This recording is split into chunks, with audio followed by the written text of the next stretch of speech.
नमस्कार. मी भाऊ तोरसेकर. तुम्ही बघत आहात प्रतिपक्ष. मित्रांनो, सध्या मी एक बातमी ऐकतोय. ती खरी आहे खोटी आहे मला माहित नाही. बरं, त्या बातमीचा फार मोठा गवगवा झालाय असंही नाही, आणि त्यामुळे त्या बातमीवर विश्वास ठेवावा असंही काही कारण मला दिसत नाही.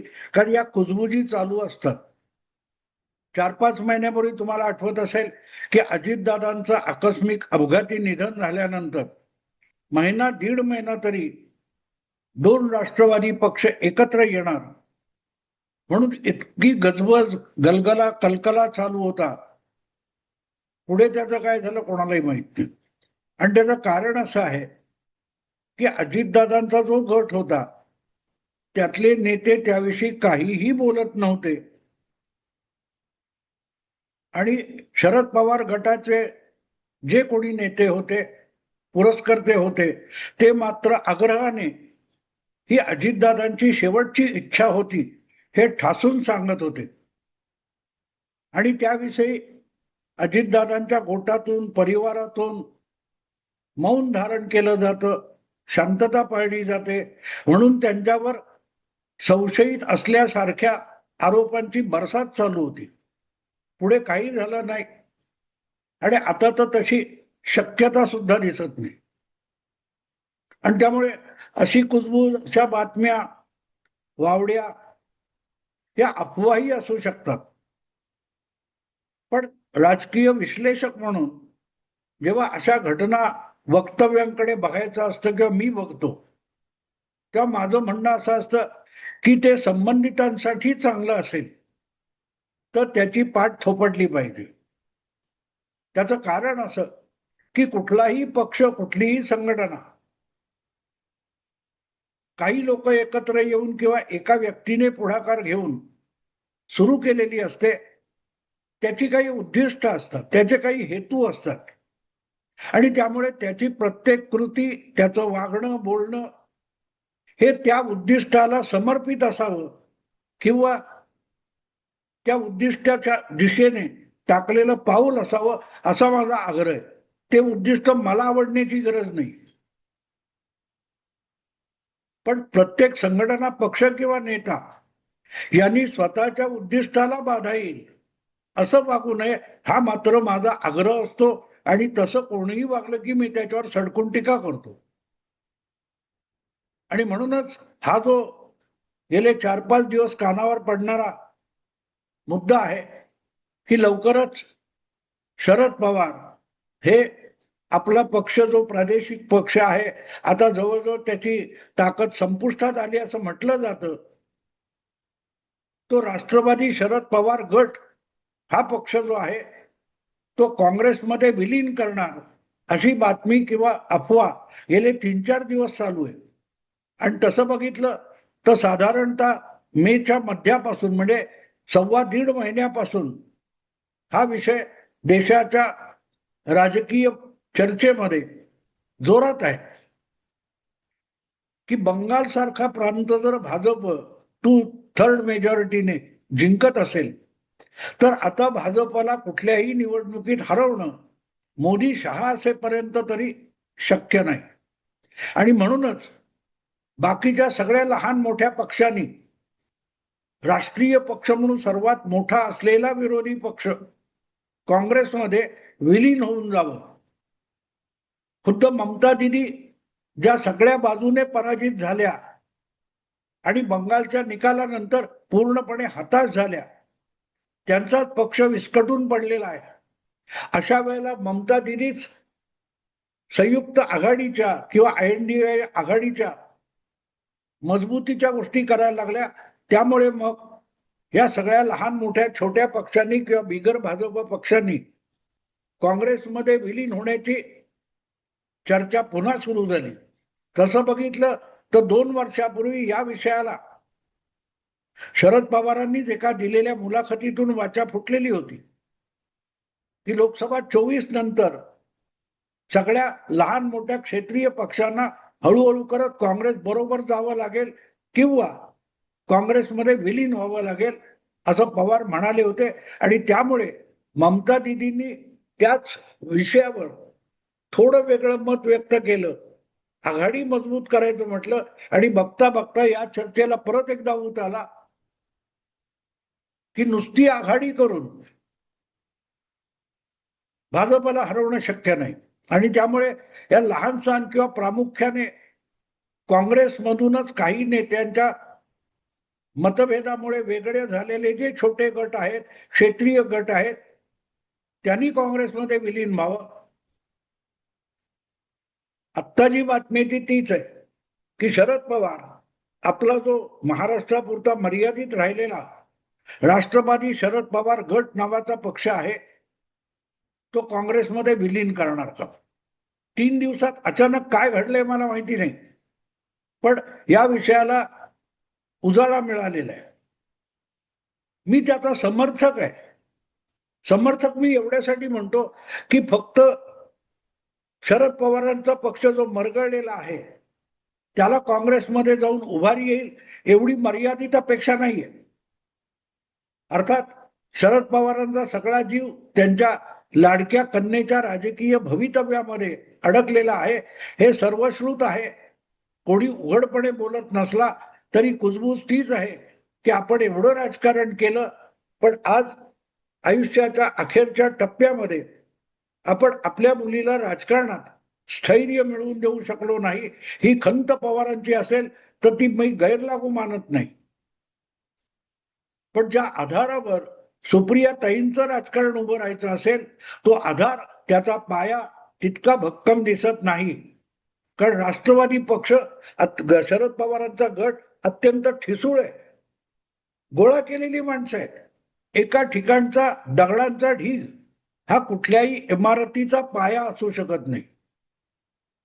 ज्या वेळेला त्या दगडांची योग्य रचना केली जाते आणि त्याच्यावर अपरंपार वजन पेलण्याची क्षमता निर्माण केली जाते रचनेतून, तेव्हा ते दगड हा पाया होतो, अन्यथा तो दगडांचा ढीग असतो. हे मी एवढ्यासाठी सांगतोय की सुप्रिया ताईंना राजकारणात यशस्वी व्हायचं असेल तर ही राजकारणाची व्यवहारी रचना करावी लागेल. आणि यापूर्वी सुद्धा मी त्याविषयी राष्ट्रवादी आणि काँग्रेस यांच्या मिलनाविषयी माझं मत व्यक्त केलेलं आहे. आणि ते फक्त सुप्रिया ताई किंवा शरद पवारांच्या फायद्याचं आहे म्हणून मी बिलकुल म्हणालेलो नाही. माझं म्हणणं असं आहे की काँग्रेसकडे संख्याबळ आहे, काँग्रेसकडे स्वतःची अशी व्होट बँक आहे, पण दुर्दैव असं की त्या व्होट बँकेचा फायदा घेऊन किंवा त्याचा पाया फाउंडेशन बनवून त्याच्यावर इमारत बनवू शकेल असा कोणी गुणी क्षमता असलेला कलाकार कुशल नेता काँग्रेसमध्ये उरलेला नाही. आणि तिथे काँग्रेस बारगळलेली आहे. शरद पवार काँग्रेसमधून वेगळे झाले 25 वर्षापूर्वी. त्यानंतर आपण बघितलं तर एक लक्षात येतं की काँग्रेसमध्ये जवळपास कोणही राज्यव्यापी नेता उभा राहिला नाही. अशोक चव्हाण, पृथ्वीराज चव्हाण किंवा बाळासाहेब थोरात, पटोले वगैरे नावं खूप घेता येतील, पण त्यांच्यामध्ये राज्यव्यापी आपलं नेतृत्व प्रस्थापित करावं अशी गुणवत्ता असलेला कोणीही नाही. आणि अलीकडच्या काळात आपण बघितलं तर काँग्रेसमध्ये आलेले सगळेच्या सगळे नेते हे मीडिया सेवी आहेत. त्यांना आपला चेहरा प्रसिद्ध व्हावा या पलीकडे पक्षामध्ये किंवा राजकारणामध्ये रस नाही. अशा वेळेला राजकारणातली आपल्या पित्याकडून मिळालेली धूर्तता आणि एक प्रकारचं बुद्धी कौशल्य असलेल्या सुप्रियाताई ह्या काँग्रेस पक्षात गेल्या तर काँग्रेससाठी ते वरदान ठरू शकतं. आपल्याकडे म्हण आहे ना मराठीत, दात आहेत तर चणे नाहीत, चणे आहेत तर दात नाहीत. नेमकी तशी अवस्था काँग्रेस आणि शरद पवार गटाची आहे.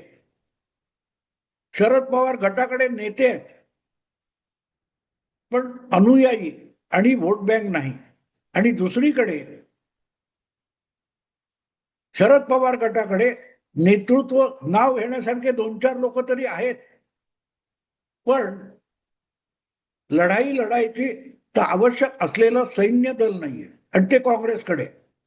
त्यामुळे जयंतराव पाटील असतील, सुप्रियाताई असतील किंवा तुमचे जितेंद्र आव्हाड असतील, अशा लोकांना सोबत घेऊन शरद पवारांनी परत एकदा काँग्रेसमध्ये घरवापसी करायची ठरवली, तर ती दोन्ही बाजूंना फायद्याची आहे. त्यामुळे काँग्रेसला हर्षवर्धन सकपाळ, पटोले यासारखे फक्त तोंडपाटीलकी करणारे किंवा प्रत्यक्ष संघटनेत काडी मात्र रस नसलेले अशोक चव्हाण किंवा पृथ्वीराज चव्हाण यासारखे नेते काँग्रेसलाही उपयोगी नाही. आणि त्यामुळे खरोखरच पक्षाची संसदीय आणि जनसामान्याची प्रतिमा उभी करून नव्याने काँग्रेसला उभारी द्यायची असेल तर शरद पवार गटातले 4-5 लोक तरी काँग्रेससाठी उपकारक ठरतील. आणि सुप्रियाताई हा तर आज संसदीय राजकारणातला एक विरोधी पक्षातला ओळखला जाणारा चेहरा आहे. एक साधी गोष्ट लक्षात घ्या, काँग्रेसचे आज महाराष्ट्रात लोकसभेचे 13 खासदार आहेत. पण त्या 13 खासदारांपैकी तुम्ही एकाकडे अंगुली निर्देश करून सांगू शकत नाही की हा महाराष्ट्रातला काँग्रेसचा चेहरा आहे. 13 खासदार ही छोटी गोष्ट नाही मित्रांनो. महाराष्ट्रात भाजपला मागे टाकून गेल्या निवडणुकीत काँग्रेस पुढे गेली आणि त्यांचे 13 खासदार झाले. पण त्या 13 खासदारापैकी कोणा एकाकडे बोट टाकून हा बघा महाराष्ट्राचा नेता असं आपल्याला कुठल्याही राष्ट्रीय चॅनेलवर बातम्यांमध्ये ऐकायला किंवा बघायला मिळत नाही. पण सुप्रियाताई यांच्या पक्षात 8 लोकसभेचे खासदार आहेत. पण सुप्रियाताई ज्या पद्धतीत लोकसभेमध्ये चमकतात किंवा दिल्लीच्या राजकारणामध्ये त्यांची दखल घेतली जाते, हे 2 पक्ष एकत्र आले तर लोकसभेतली त्यांची संख्या काय 19 होईल का 20 होईल याला मी महत्व देत नाही. त्याचा संघटनात्मक पातळीवर आणि पब्लिक परसेप्शनवर भयंकर मोठा परिणाम होऊ शकतो. काँग्रेसमध्ये नेता नाही आणि राष्ट्रवादीकडे सुप्रियाताई आहेत. महाराष्ट्राच्या पातळीवर जयंतराव पाटील आहेत. हे 2 नेते जर काँग्रेसला मिळाले तर भले राष्ट्रवादी हे नाव शिल्लक उरणार नाही, पण महाराष्ट्रामध्ये काँग्रेस पक्षाला नवी उभारी मिळेल. मी गंमत म्हणून बोलत नाहीये, मी तुम्हाला उदाहरण देतो. 2013-14 मध्ये कधीतरी आंध्र राज्याची विभागणी झाली आणि आंध्रमध्ये तेलंगणा आणि आंध्र असे 2 तुकडे झाले आणि त्या सगळ्या गडबडीमध्ये 10 वर्ष एकत्रित आंध्र प्रदेशात सत्तेत असलेला काँग्रेस पक्ष पुरता विभागला गेला, उद्ध्वस्त झाला. तेलंगणामध्ये चंद्रशेखर राव यांची सत्ता प्रस्थापित झाली तर आंध्रमध्ये काँग्रेसमधूनच बाहेर पडलेले जगनमोहन रेड्डी यांनी आपला प्रादेशिक पक्ष उभा केला आणि याच्यामध्ये काँग्रेसचं नामो निशाण संपलं. पण रेवंत रेड्डी सारखा एक नेता काँग्रेस पक्षात इथे आला आंध्रमध्ये आणि आज तो मुख्यमंत्री आहे आणि त्याने आंध्र प्रदेशवर आपली हुकूमत मी आंध्र म्हणतोय तेलंगणामध्ये रेवंत रेड्डी यांनी काँग्रेसची हुकूमत परत प्रस्थापित करून दाखवलेली.